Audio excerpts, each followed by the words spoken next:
You are discouraged from competing with people in the group.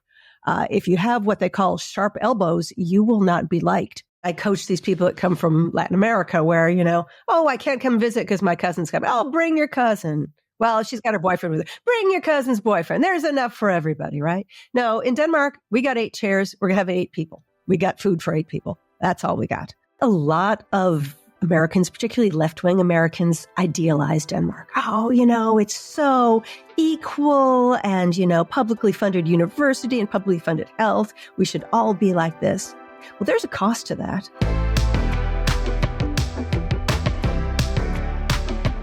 Hello and welcome to another Dating Beyond Borders episode. Today's guest is an American who has moved to Denmark over 20 years ago. Since then, she has made it her mission to share the intricacies of Danish culture to foreigners. She's a professional speaker, author of books, How to Live and How to Work in Denmark, and the host of the podcast under the same name, How to Live in Denmark, which has helped me immensely in understanding so many aspects of the Danish culture. If you're curious about the Danish mentality, there's no one better to share her insights than her. So welcome to Kay Xander Mellish. I'm ridiculously excited to have you on the show. I've actually been such a fan of your podcast, and your name has come up every time I've thought about featuring a Danish episode. Oh, wonderful. That's great to hear. So, Kay, let's just dive right into it. I think what I'm genuinely curious about, as an American, you've definitely run into quite a lot of culture shocks since you moved over to Denmark. And having listened to the podcast, I've heard a lot about them. But what is the one thing that still, what has surprised you about Denmark and what keeps on surprising you, Denmark? What is the hardest thing to get used to in your opinion? Well, when you're an American, you're raised in a very competitive society. You got to be the best and you got to outshine your fellow students in the class and you have to outshine your colleagues at work because you got to be the best because there's no safety net for you. So if you're not the best, you could fall really far. You could lose everything. Whereas in Denmark is much more of a group-oriented society and you are discouraged from competing with people in the group. If you have what they call sharp elbows, you will not be liked. So that is something that I think a lot of Americans have to learn here. We are brought up to stand out, be someone special. That is not appreciated in Denmark. Is it this janteloven? Is it that concept of don't be better, don't be more special than anyone else? There's good and bad to the jantelaw. The good part about it is that people don't brag. I think we've all run into parents of small children that say, well, he's read Harry Potter twice. He's only 2 years old, right? We don't do that here. Kids are just kids, right? And people are not showing off. They don't have the fancy cars. They don't wear the designer labels. But the downside of the jantelaw is that if you are an exceptional person, if you're Taylor Swift or Elon Musk or somebody who really has a lot of special talents, they don't like that because you're not supposed to be better than anyone else. So a lot of those people end up leaving Denmark. Interesting. Yeah, you have mentioned this in your post as well, that if you are bragging, it's a bit of a subtle bragging happening there. So what does subtle bragging look like from the Danish standpoint? I don't know if it'd be subtle bragging, but there are signs of status. For example, sports. Do I have the best bike? Or, how fast do I go on my fast bike? Or travel is another thing. Oh, I took, 6 months off to go to Vietnam with my family. That would be a status marker in Denmark. Yeah, that's very interesting. And I would love to get into dating a little bit later. But some of the things that are very interesting for me when it comes to dating in Scandinavia in general is that I feel like there's less of that happening where it's like, oh, hey, I am so-and-so, this is what I do as a job. Like that doesn't typically impress people, right? Talking about your status and what you do for work and, how much money you make, whether you're the CEO or whatever. You don't use job titles, really. You might say, hi, I'm Kay. I work for Novo Nordisk, or I'm Kay. I work for Maersk. Maybe you are the senior vice president, and maybe you're the girl who empties the wastebaskets at the end of the day. You do not use your title because the jantelaw says we're all equal. So if I act all pompous and, well, I'm senior vice president, you better listen to me. People won't like that. So it's almost a little embarrassing to be a boss because, you're not equal. And it's very important to be equal. When it comes to the Danish workplace, how does that play out? Well, the funny thing about the Danish workplace is that it is totally okay to disagree with your boss and tell your boss, I think you're going in the wrong direction here. But you have to be very nice to the people who work beneath you because, you're already a little unequal there. One of the big differences between the US and Denmark and many places in the world is there's no cheap labor here. I mean, the minimum wage really is about $20, $25 an hour for everything. So, there's not a lot of restaurants. Eating out at a restaurant is a special occasion thing. It's somebody's birthday, really, unless you happen to be very wealthy. And if you are hired, they're paying you a pretty good wage. So they want to use your expertise. So they do want you to speak up, even if you're a very junior person on the team. Interesting. And when it comes to customer service, have you noticed that big difference between American customer service and Danish customer service? Huge difference. Danes, because they're all equal, nobody really serves anybody. So customer service is not good here. I would say that's the number one thing that people who choose to move here complain about. And ironically, the Swedes are great at customer service. And because the Danish crown is a little stronger than the Swedish crown, we have a lot of people that come over the border to work here. Swedes that work in restaurants, Swedes that work in shops because they get a higher wage because of the currency difference. And they're great. They're smiling. They want to help you out. And then you meet the Danes and they're like, ugh, are you still here? I wanted to play with my phone. So there's a big difference there. Why do you think that Swedes are better customer service? Are they more agreeable in your opinion as like a culture? Yeah, it's funny. There are a lot of differences between the Swedish and the Danish culture. Sweden was always a bit more of an aristocratic culture. It has a few more levels than they do in Denmark. So I think that they don't have the Danish grumpiness. They're a little bit more formal. The Danish stereotype about Swedes is they're the stiff older brother who always wants to do the right thing. And the Swedes think the Danes are sort of the badly behaving little brother who always gets away with things. Who drinks beer and eats pork and lives in a basement. The Swedes come here to drink because it's so much cheaper. So that's usually the first Swedes that anybody meets. The drunks rolling around the streets at 2 a.m. Yeah, speaking of alcohol, it isn't very interesting, isn't it? Because you have Norwegians going to Sweden, Swedes going to Denmark. And I think Danish, out of all of them, they have the cheapest and the most accessible alcohol, right? How does that work, actually? I mean, you don't have the kind of the Systembolaget system that you have in Sweden and Denmark. You don't. You can buy alcohol anywhere and everywhere. And that is how the Danes want it. Whenever you do price comparisons, I don't know, candy would be more expensive here and a car would be more expensive here than, say, Britain or France. But alcohol's cheaper because Danes love alcohol. This is unfortunately the European capital of binge drinking. And the tradition has always been that you can begin drinking after you're confirmed, which is when you're 13. So you will see, 13 or 14-year-olds just, boozed out of their minds, rolling around the streets. The official age for buying beer and wine is 16. Hard alcohol is 18.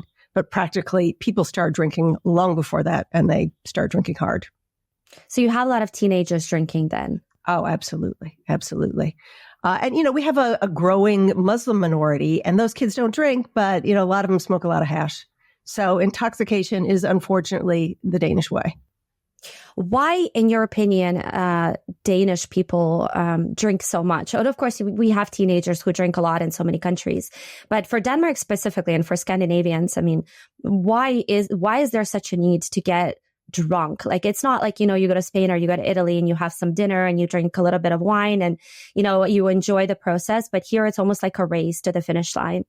Well, what's your opinion on that? I would agree that they drink to get drunk. And before you go to a party, you do something called varm, which is warm, W-A-R-M. You warm up by getting drunk before you go to the party. And of course, you want to have your drinks before you go out to a nightclub, because in the nightclub, they're going to be more expensive.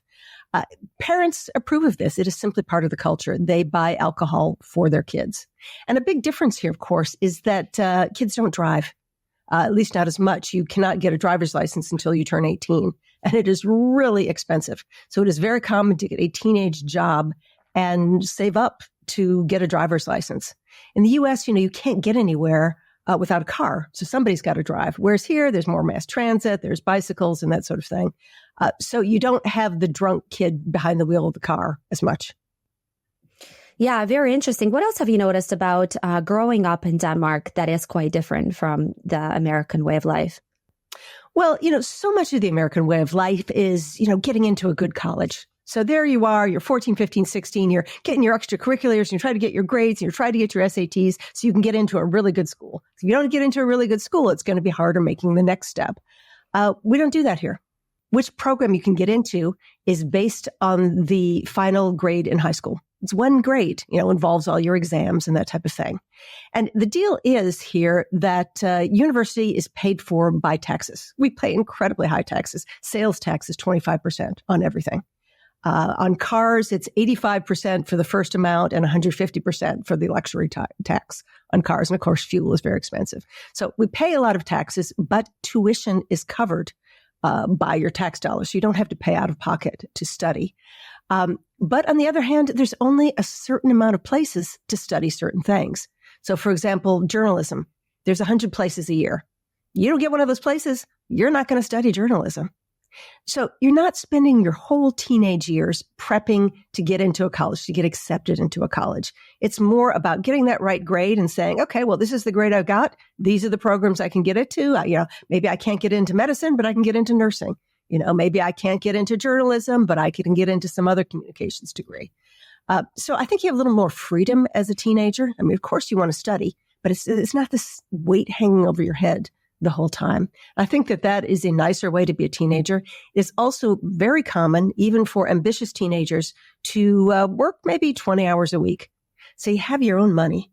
So you want to go to a concert, you earned it. You want to buy clothes, you want to buy music, you want to buy gaming, whatever you want to buy, you buy out of the money that you've earned. And I think you learn a lot by working a job, showing up all the time, dealing with a boss, dealing with customers.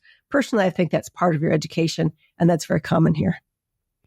And it feels like self-sufficiency is a really big part of the culture as well. Like they teach their kids to go out and do things on their own, to climb trees, to fall down, you've mentioned this as well in your podcast, the way that Danes grow up.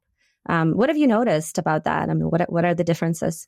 Well, I think that in the U.S., the parents are much more hands-on. They try to sort things out for the kids and they try to schedule it. We have ballet on Monday and we have kung fu on Tuesday and we have, violin class on Wednesday. In Denmark, they're much more into free play. I mean, certainly you could have a football club or a dance club or a basketball club, but there's not a lot of pressure on there. It's what they call hyggesports. So it's sports to have fun, sports to make friends. Whereas in the U.S., it's much more competitive. My nephew there was on a traveling baseball team, and he was playing baseball all over the place every single weekend. His mom was driving him all over the place. We don't do it that way here. It's much more relaxed. Now, that said, we have a lot fewer elite athletes that come out of Denmark for that reason. But, it's a small country. There's 6 million people. There was an interesting story that you talked about in your podcast. It was something to do with your daughter, and you wanted to punish her. And you had the Danish parents come out and say, no, you shouldn't be doing that. So tell us that story if you can recollect it. I think it was a while ago. Something about punishments in Denmark. Well, we don't really believe in punishment in Denmark. We believe that you can talk everything out. A argument is just a discussion that ended too soon. So in this particular story, the one that you remember, she had done something she knew perfectly well was wrong. Okay. I would say she was maybe 8 or 9 at the time. She had her first mobile phone. These are the old candy bar phones. And she buried it in the sandbox. And when I asked where it was, she blamed another girl. And to me, that was really upsetting to me because then I called the other girl's mother and I said, how dare your daughter do this? And then I found out her daughter had done nothing. It was my daughter.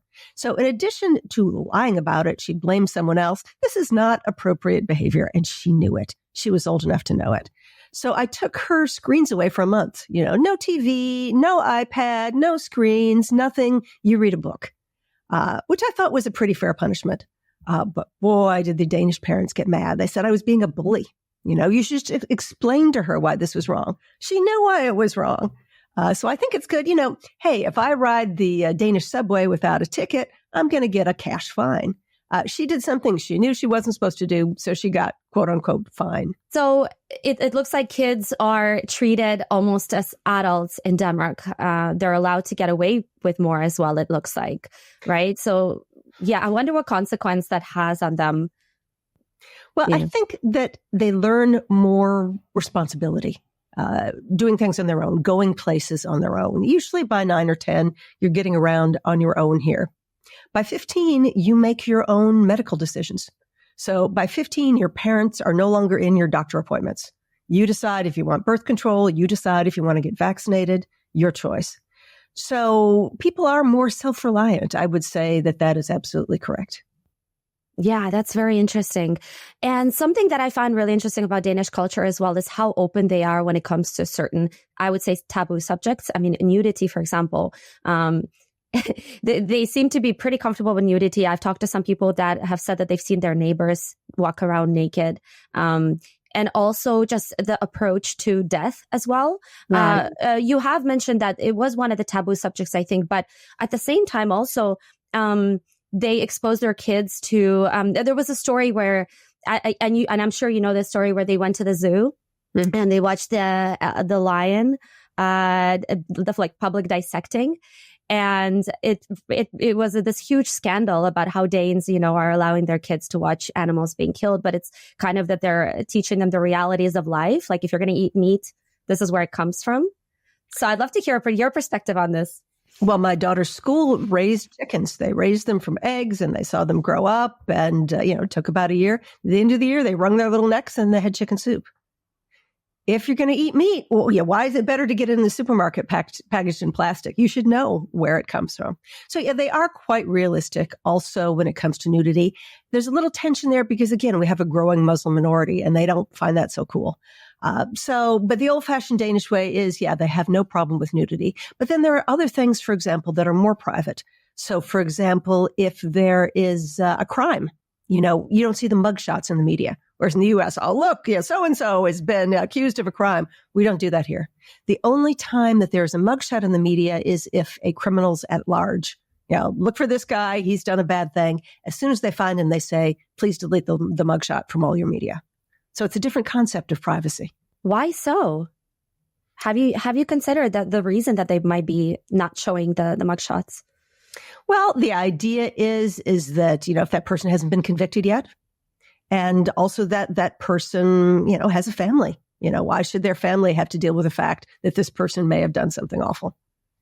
They do it also for missing people, when they are found, they delete the picture. Very interesting. So they're comfortable around nudity. They're comfortable around some of the harsh realities of life. However, privacy is kind of the holy grail, it looks like still.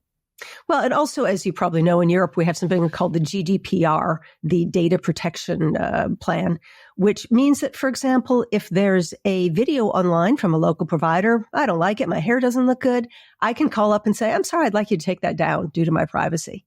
And that is, it's great for you if it's about you, but it's certainly annoying for research. If you want to look up, somebody did this a year ago, maybe they've had it taken down. So there's some pluses and minuses to that. Definitely. I know in Germany for a fact because I film. And so in Germany, you definitely, it's very hard to get people on camera because of these specific rights. Yeah, Germany has, as you know, a very selective history. They are very, very into privacy.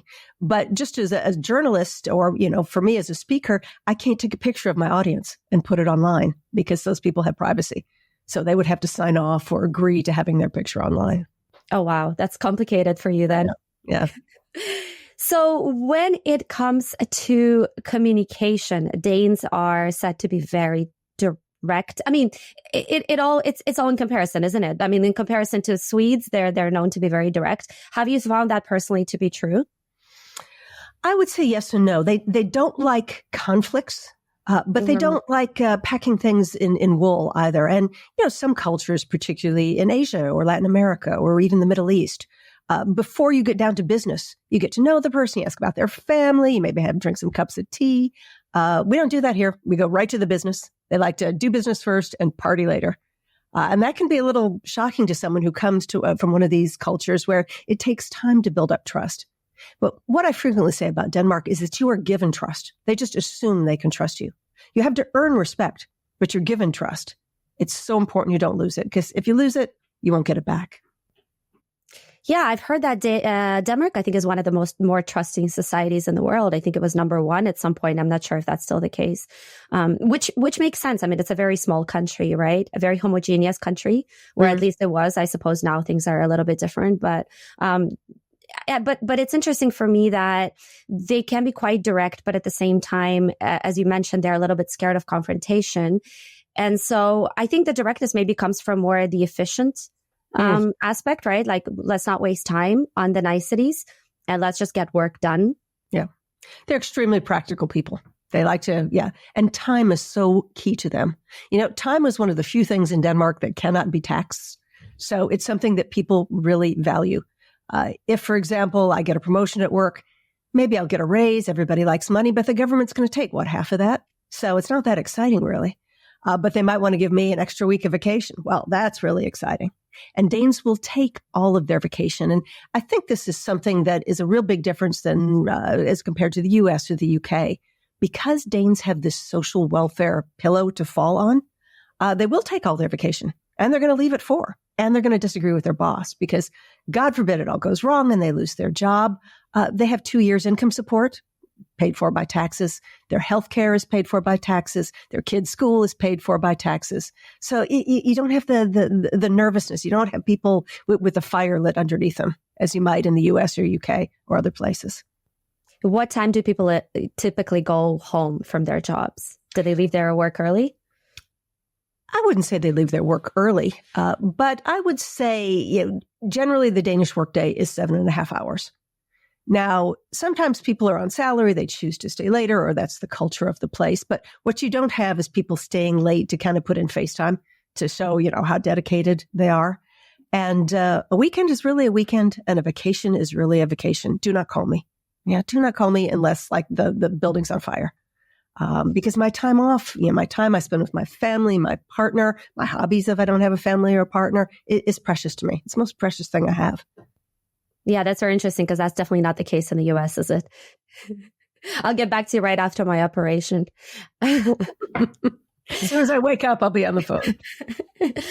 But going back to communication, the other thing that I really love that you mentioned is that the way expressiveness is seen in Denmark, there's a saying for people that are too expressive, he has too many arm movements. Was that too it? Many big arm movements. Yeah. You don't like that. As someone coming from the US, have you found that personally to be somewhat of an issue sometimes where you're getting expressive and people are reacting a certain way to you? Well, this is something that I say when I coach expats who are coming here, because I do that occasionally one-on-one things with people who are moving here. And these are people that are moving from, say, Latin America, which is a very expressive culture. And I tell them, you cannot lose your temper in Denmark. It's a flat country with a flat hierarchy, and your tone of voice has to be flat. So if you're extremely angry, you can say, I am extremely angry at you right now. But you can't raise your voice because people will lose respect for you. They think that's a childish thing to do. And, in the US, we think, well, it's a noble cause that I can say, I hate racism and make it really big. They don't like that. I hate racism. That's what they want. Nice and flat. So that was a challenge for me. I'm a bit of a dramatic personality, but I had to learn how to go along with the flow.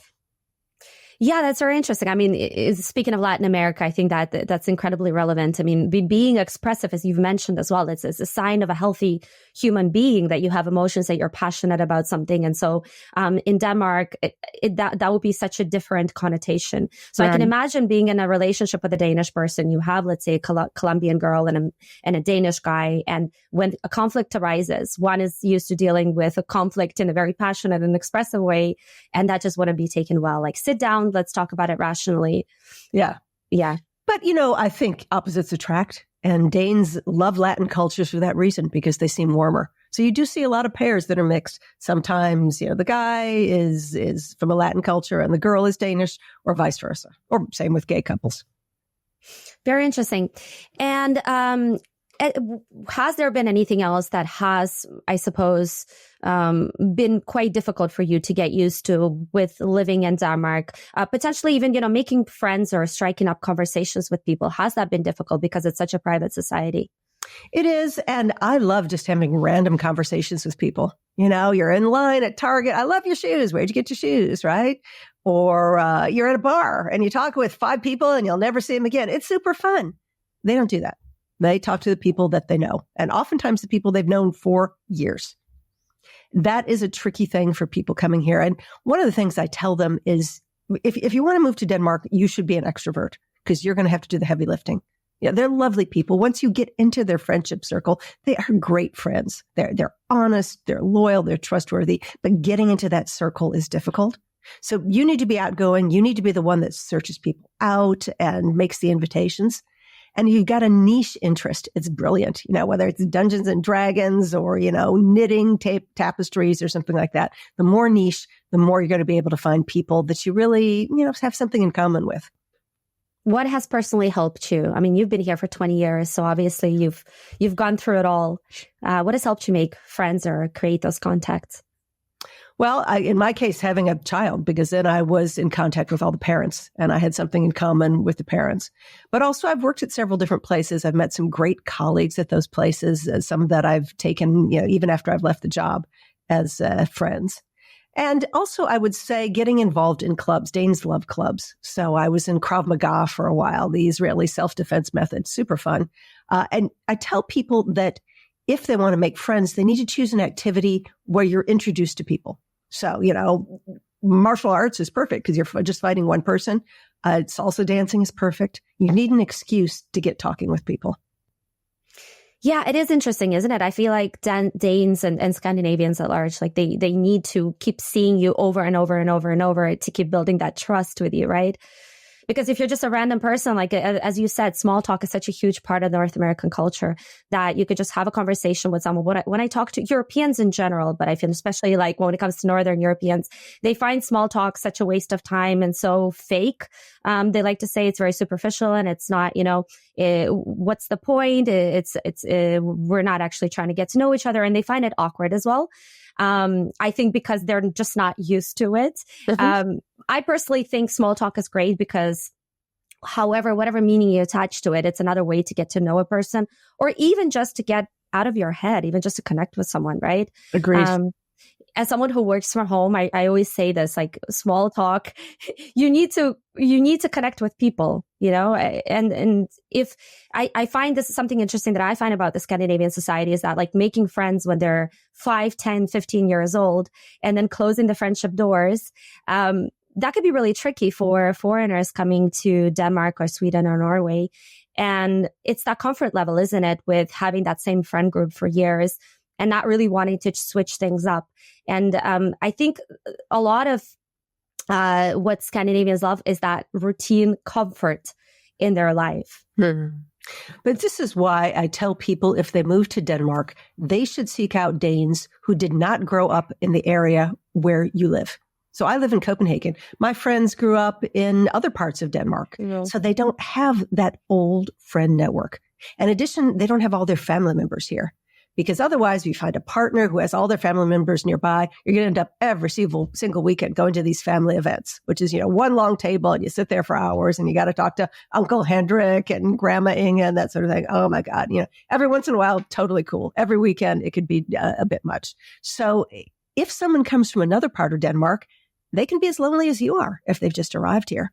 So open your friend network to them and they have more room for new friends. Yeah, that's a great suggestion. That is a great suggestion.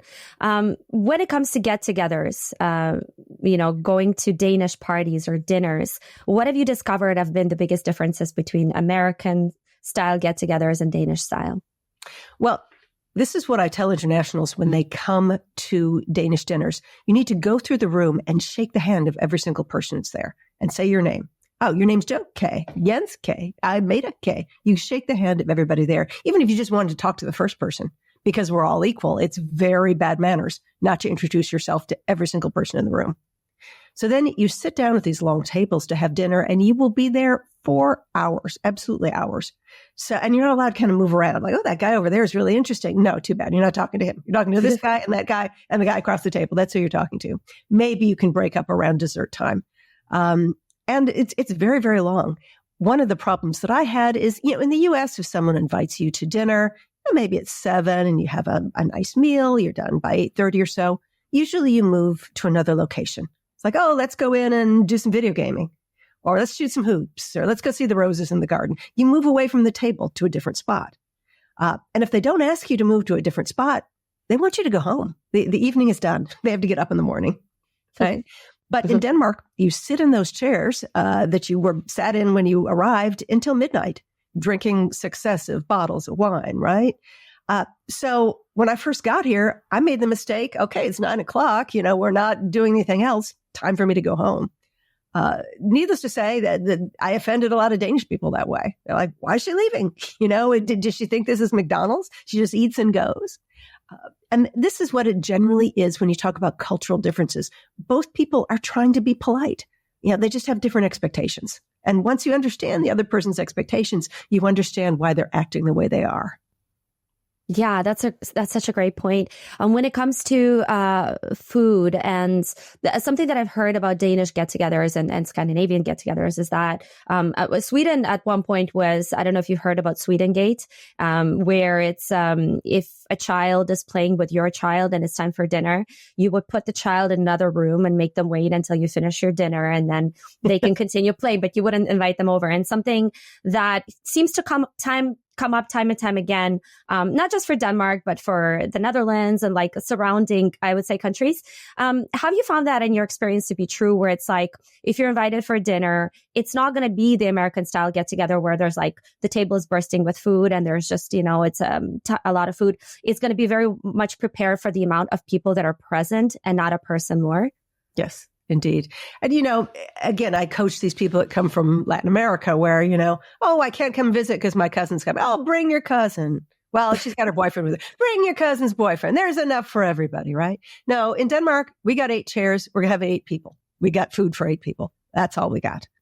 So, yeah, it is quite formal. And one of the funny ironies of Denmark is that if you're invited to a colleague's home for dinner, you're going to dress up much more nicely than you would ever dress up for work. That's a formal occasion, going to someone's house for dinner. You're going to put on your suit jacket. Why is it so formal? Because it is rare. Being invited to someone's home is a great honor. That says that I think of you as a friend. I was coaching a guy who was coming here from the Middle East. He had been working with his Danish team for quite some time. And he discovered he had been invited to somebody's round birthday party. It's a very big thing in Scandinavia. When you turn 20, 30, 40, 50, you have a big party with all your relatives and all your friends, and they bring expensive presents. This guy had been invited to a round birthday party, and I said, that means he thinks of you as a real friend, and you're really going to dress up. You're going to either wear a suit or your traditional celebration outfit from your culture. This is the time to really put on the dog at the round birthday party. Very interesting. And yeah, I think that was a perfect response. That's what I had assumed you were going to say, actually, in terms of how rare it is to get invited to someone's house. Are there layers to this kind of thing? So, for example, like, first of all, when you start making a friend, first of all, maybe you'll go out for some coffee, and then it's going to take some time for you to even get an invitation, and potentially just an invitation to maybe just for a tea at their house. And then it's or how does it work typically when you're making the Danish friends? Well, I did it all wrong myself. I would go to, say, conferences, and there'd be some cool woman there, and we'd have a good conversation. I'd be like, hey, let's go have coffee sometime. That'd be super fun, as you suggested. I found out later that these ladies thought I was trying to date them, which I wasn't. I just wanted a girl to hang out with, friend to hang out with. Danes meet in groups by doing things side by side. So, helping to clean up the park, or, a political organization or a sports organization. And then sometimes bits of the group break off. Like, the 4 of us are going to go see the concert, want to come with us type of thing. But it takes a long time. I have a friend who did salsa dancing. She met 2 husbands through salsa dancing, not at the same time. But when she started, she was at the club for almost 6 months before anyone asked her to stay afterwards and have a glass of wine. It takes a long time to get in. And to be invited to someone's house is even a bigger thing. I have friends that I've known for 3, 4, 5 years. I've never been to their homes. And they live nearby. Very interesting. Yeah, that's super interesting that I was talking to a Norwegian writer, a French writer who lives in Norway, and she has mentioned that she was living side. She had a neighbor, and at some point this neighbor just kept on, kind of trying to get an invitation to her home. And when she invited her in, the neighbor just stood there looking at the walls for what it seemed like eternity. And when she asked her, why are you so interested in this, in my apartment? She said, I had a neighbor here, and for 10 years, he's never invited me over. So I was always so curious about what the inside of your place looked like. And so that's very interesting, isn't it? How long it can take to get invited into someone's life. Does that mean, though, like, once you've been invited into their home, does that mean that they consider you a real friend? I would think that's true. And I think you can still be a real friend without going into someone's home. You meet out at places you have in common. I have a friend I go to museums with, or go out to restaurants with, or go to concerts with. So you don't necessarily have to bring someone to your home. It's a very home-based culture. People really value their homes. Funny, when you look at Italy, sometimes you'll see people that spend an enormous amount on their clothes. They look so great. Go to their house, it doesn't look so great. In Denmark, it's the other way around. You can see people that are very modest dressers. When you go to their homes, they've got all the designer goods. It's absolutely gorgeous. People really love their homes here. It's because they spend so much time in them, I can assume. Do. Yeah, absolutely. Yeah, it is very interesting, you talking to different cultures and understanding what someone's home can mean for them. And in the case of Scandinavians, it is a big deal, isn't it? Right? Like you're spending all of the winter in there. So let's talk about surviving the winter since we're on that topic. What is Danish winter like? Do people hibernate? Do people spend a lot of time at home? We all know about hygge, obviously. What is that experience for you like personally? And how have you learned to survive the Danish winter? Well, I can tell you it is no fun. I do not like it. I think Danes don't like it. The number one thing they do if they can afford it is to take a trip to someplace sunny. And I try to do that too if I can afford it. I mean, we're really looking from late October to, I would say, mid-March is pretty dark and pretty depressing. Sunlight lamps really help. You can get an artificial sunlight lamp. Exercise helps. I think having a project helps. I'm going to read the entire works of Shakespeare, or I'm going to play these 12 board games. Having something planned helps. Meeting people on a regular basis helps. But it's important to know that everybody struggles with it and that you're not alone. It's important to get out and get whatever light you possibly can. So even if you have to, in your lunch hour, put on all your warm clothes and walk around outside in the parking lot just to get a little bit of sun in the day, that does help. Yeah. And yeah. they drink. They do. They drink. I love that you tell it like it is, because a lot of times we hear about hygge. Oh, that's so sweet. That's so cute. And it is, it's a great tradition to survive the winter. But there's other things there that people don't talk about, which is, people do drink. They do binge watch Netflix like crazy. And they use sad lamps or whatever. What are they called? Sad lamps? Sad lamps? I have not heard them called sad lamps, but it's sort of like the blue light spectrum that you're missing. I use it all the time. It just feels so great. It feels like such a relief to see that light that you haven't seen for months. It's not that bad in October. November is when it gets really long, when I call it November. But in December, Christmas starts. And they make a big deal out of Christmas. The whole month is Christmas. So I would say from 1st of December until 1st of January, it's all about Christmas. And then you have the hard months, January and February. Everybody's broke, everybody's tired of winter. If you have the money, you go away, maybe to a ski vacation, Norway, Switzerland, where you can see the sun, even if it's cold, or a beach vacation if you can afford it. Danes also love being outside, it looks like, right? Like they go biking quite a lot. Even as you're talking, I can see some people biking behind you. And apparently they even go in really bad weather. How true have you found this? Oh, absolutely. I do it myself. I have no car. So I bike all the way through the winter. Probably the only time I will not bike is if it's icy and you can fall over and hurt yourself. But rain, cold, absolute biking. They have a special little outfit called a rain suit, which is kind of like a plastic jogging suit with a hat. And you can put it on so it's pouring down rain and you can continue to bike. Do they also have the saying, there's no bad weather, only bad clothing? Or is that just Norway? No, that is exactly, you hear that quite a bit. And the kids go outside as well. They sleep outside, as you know, in the winter, and they play outside in the rain, because if you waited for good weather in this country, you'd wait a long time. You'd be inside all the time. You got to get out there and get some fresh air, no matter how much it's raining, no matter how cold it is. Yeah. Yeah, and from what I know, and that that's common to leave your kids sometimes in the pram and leave them outside and go in for a coffee and just let the kids sleep there. Have you actually seen prams being left outside by parents? I think this is overstated. Frequently, the pram is outside, but the kid is not. If I've seen that, it's been 3 or 4 times in a lifetime.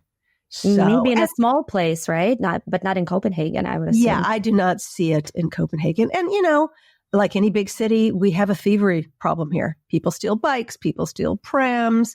We have those big cargo bikes, very, very popular, very expensive, stolen all the time. Interestingly, Denmark leads Europe in home burglaries. A lot of break-ins.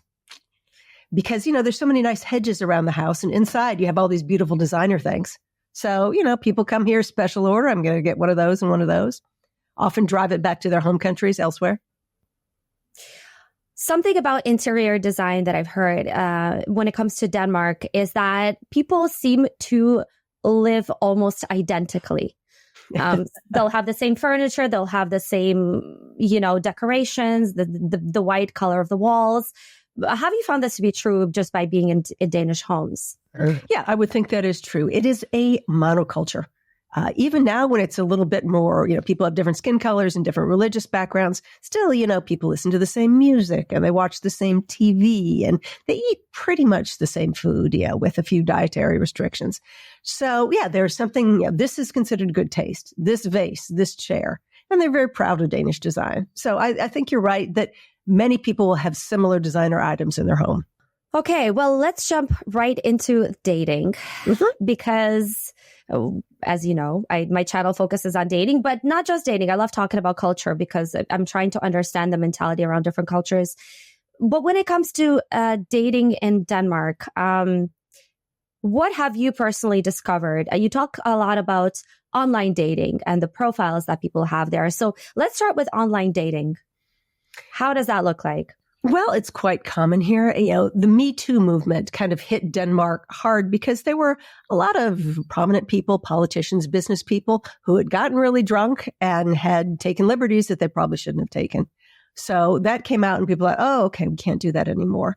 And of course, people don't want to make each other uncomfortable by, chatting up people at work, for example. And basically, it's a shy group of people. This is why they drink so much. But if you're online, if you're on an app, you can say, hey, I'm looking to date somebody. I'm looking for a man. I'm looking for a woman. So that makes people a little bit more comfortable.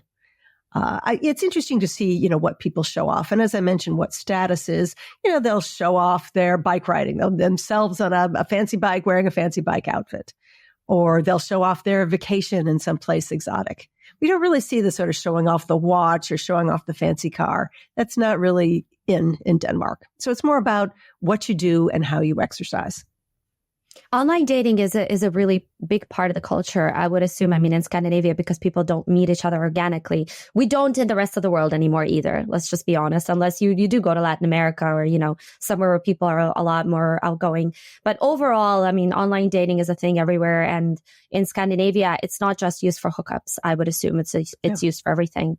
Yeah, I know several couples that are either long-term partners or are married based on dating apps. An interesting thing in Denmark is that the word kæreste can mean boyfriend and girlfriend of any age.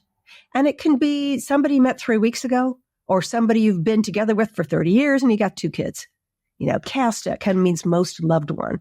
It's a very, very flexible word. I kind of wish we had something like it in English. I feel a little silly as a grown-up lady saying, oh, my boyfriend is coming over. So I don't know how comfortable you feel talking about this, but you've been back on the dating scene you've mentioned. What has that experience been like for you? Well, I think it's been interesting. I am a very optimistic person and I like to just go meet somebody and have a dinner. But as you know, Scandinavians very egalitarian. So if you're thinking in the old-fashioned terms of the man pursues the lady, that's not how it works. Right. So I'm always open to, if I'm interested in somebody, I'll tell them, I'd love to see you again. However, my rule is, and maybe I'm an old-fashioned lady, I'm not going to come after you 2 or 3 times. We've agreed to a date. We had a great time. I've said to you, I'd love to see you again. I'm not going to keep calling you. I would like the gentleman to then take the initiative. Some guys are up for that. Some are not. Either they're not interested or they're shy or, I want to put the guy in a position where he doesn't feel like he's harassing me. I've said, I would love to see you again. Let's go see a concert. Let's go to the museum. So I've set it all up for him, but then I want him to take that step. And some people will and some people won't. But and that makes sense. I mean, because you don't want to corner someone into going out with you, right? Because at that point where if you're just, and this is very true about Denmark, isn't it? That women initiate a lot more. And oftentimes I can imagine that would be really hard to gauge if someone's really into you or if they're thinking, whoa, she obviously is into me. I can just have some fun with it. And so I can imagine as a woman, and this is the big struggle with women living in Denmark is that how much you have to initiate with men and how much of a permission you have to give them and how also laid back you have to be about the whole thing. I mean, I can imagine, as you mentioned, like now that you're a bit older. And so when you're going out maybe on dates do you actually go on, have you been on dinner, to restaurants or have you? Absolutely. Okay. Yeah. Or simply wine dates. I don't think you want to start with a dinner because as I mentioned, restaurants are expensive here. So you don't want to commit to 3 or 4 hours if there's no magic there. So I generally start with a coffee or a walk. And I tell this to internationals who come here to date as well, because many come from cultures where, you show up with flowers or a gift, or you have to show off by taking to a fancy restaurant. Any Danish person who likes you will be perfectly happy with a cup of coffee and a walk in nature to get going. Yeah. Spend those 90 minutes, see if you've got something in common, and then you can take it to the next level. Yeah, that must be really difficult for, let's say, Eastern European cultures, because Eastern European women are so used to, pick me up, take me home. Let's go to a restaurant. And it's not something you tend to do in Denmark, at least not until you're in a real relationship, right? Because it's very low commitment and it's very laid back when it comes to first dates. And so I always wonder about the culture clashes when it comes to these two cultures, where one is expecting the man to be very chivalrous, a gentleman, to pay for her, to take care of the whole planning of the date. And that's not something that's probably going to happen in Denmark. That would be very, very rare for that to happen. And it's egalitarianism coming out again. The guy thinks, well, why should I do all that? We're equals now. But I think some ladies would like that. I personally like that.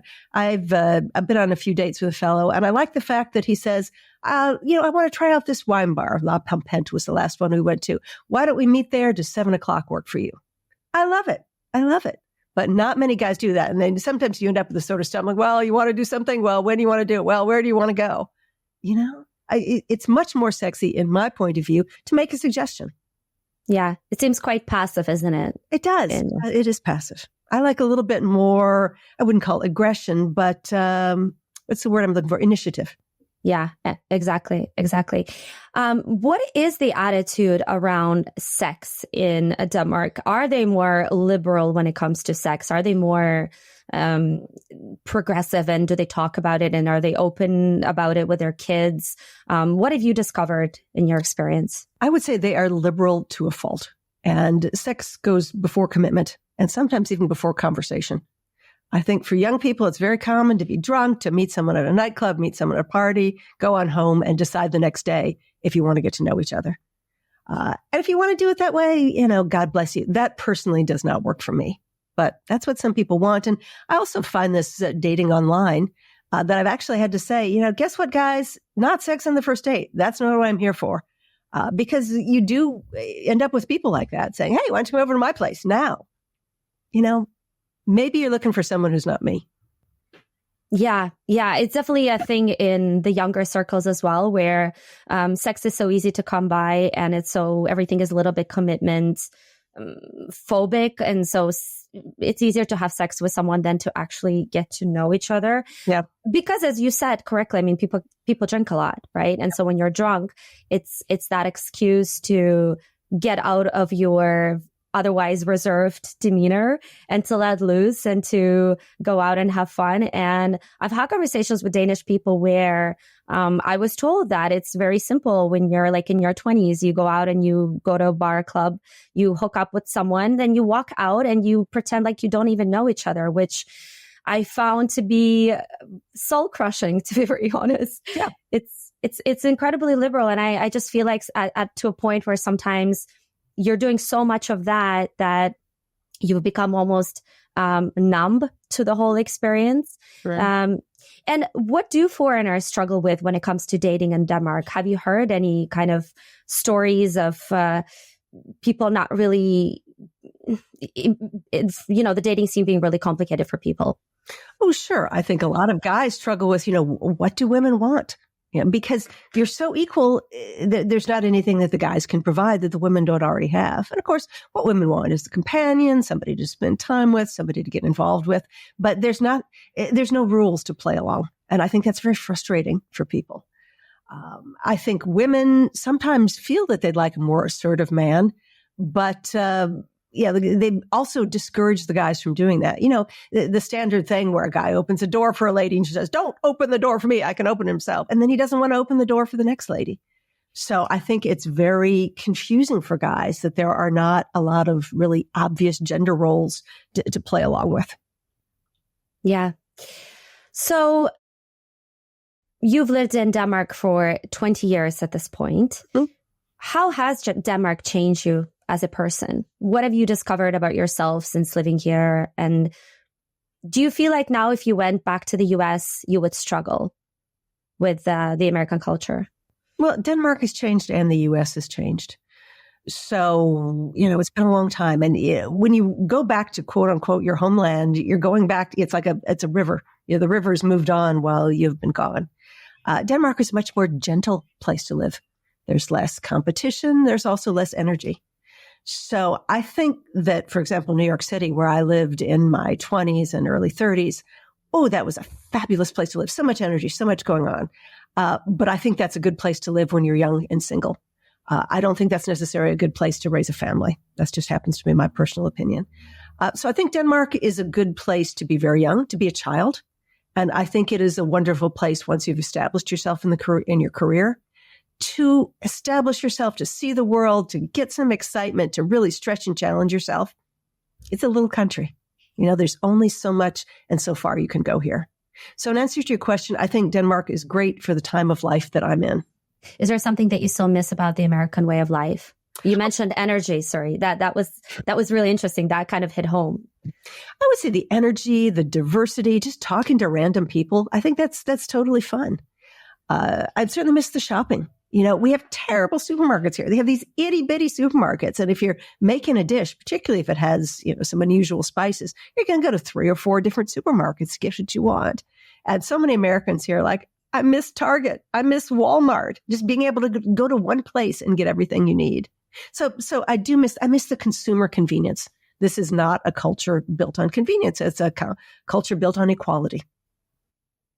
What would you suggest to any foreigners that are coming to Denmark and trying to understand Danish culture, trying to survive in Denmark, especially in the winter? What would be your suggestion? Well, I think a lot of Americans, particularly left-wing Americans, idealize Denmark. It's so equal and, publicly funded university and publicly funded health. We should all be like this. Well, there's a cost to that. I mean, number one, the taxes are insane. You will not have as much money. You have a little house and you won't have as much stuff. Okay, that's part one. Number two, there is not a lot of diversity here. The idea is that we're all kind of the same.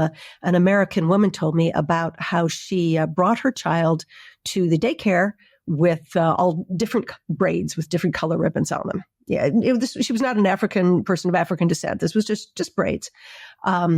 Caucasian woman.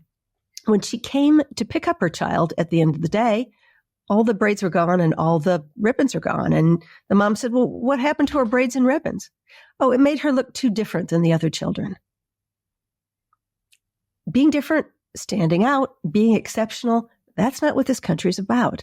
This country is about equality, fitting in, working as a group, working together. So you have to realize you'll get a lot of things if you can join the Danish culture. But there are things you're going to have to give up too.